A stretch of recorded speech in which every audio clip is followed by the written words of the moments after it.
رمضان کا چاند اگر نظر نہ آئے اور حکومت کی طرف سے اعلان بھی نہ ہو جائے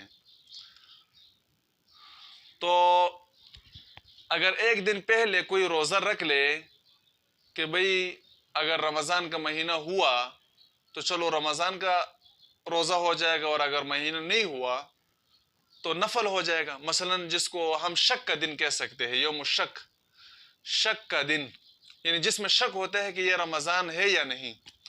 حکومت نے اعلان نہیں کیا، اگر حکومت نے اعلان کر دیا تو رمضان کا مہینہ شروع ہو جائے گا، خود چاند دے کا مہینہ شروع ہو جائے گا.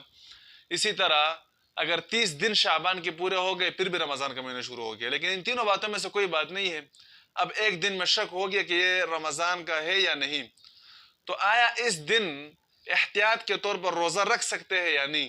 احتیاط کا مطلب یہ ہے کہ شک کے دن ایسا روزہ رکھا جائے کہ اگر رمضان کا ہو تو فرض ادا ہو جائے گا، اگر نہ ہو تو نفل ادا ہو جائے گا. تو یہ روزہ رکھنا مکروہ تحریمی ہے، ناجائز ہے. شریعت میں اس روزے کے رکھنے کی اجازت نہیں ہے رمضان سے پہلے. اور بخاری شریف میں روایت موجود ہے، حضرت عمار بن یاسر رضی اللہ تعالیٰ عنہ ارشاد فرماتے ہیں، من صام یوم الشک فقد عصى ابا القاسم، جو یوم الشک کا روزہ رکھے، شک کے دن کا روزہ رکھے، تو اس نے ابو القاسم صلی اللہ علیہ وسلم کی نافرمانی کی، یعنی آپ صلی اللہ علیہ وسلم کی نافرمانی کی. جب صحابی کہہ دے کہ بھئی اگر کوئی یہ کام کرے تو پیغمبر کی نافرمانی کی، تو اس کا مطلب یہ ہوتا ہے کہ اس نے یہ بات پیغمبر سے سنی ہے، اور یہ بات بخاری شریف میں موجود ہے، صحیح ہے ہر اعتبار سے.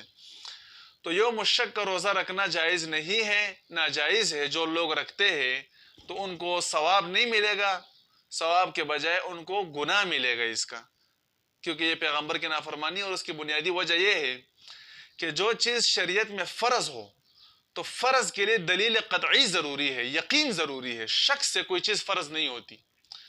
شک اور گمان یہ فرائض میں نہیں چلتا.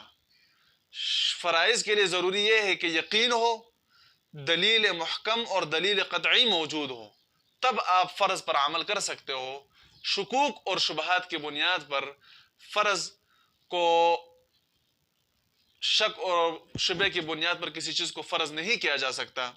اسی وجہ سے یہودیوں اور عیسائیوں پر اللہ رب العزت نے روزے فرض کیے، انہوں نے شک کی بنیاد پر اور احتیاط کے طور پر آگے پیچھے بڑھا دیے، تو ایک مہینے کے روزوں کو انہوں نے 50 روزے بنا دیے، جس پر قرآن میں اللہ رب العزت نے ان کو وعیدیں سنائی. تو جو بھائی وہ احتیاط کے طور پر یوم الشک کا روزہ رکھتے ہیں ان کو نہیں رکھنا چاہیے. ہاں اگر کوئی ویسے نفل روزہ رکھتا ہے، نفل، تو بہتر تو یہ ہے کہ وہ بھی نہ رکھیں. لیکن چلو اگر رکھ دیا تو اس کا کوئی مسئلہ نہیں ہے، لیکن اس نیت سے رکھنا کہ اگر رمضان کا ہو تو رمضان کا ہو جائے گا، نہ ہو تو نفل ہو جائے گا، یہ بالکل ناجائز ہے. حدیث میں سختی سے منع ہے.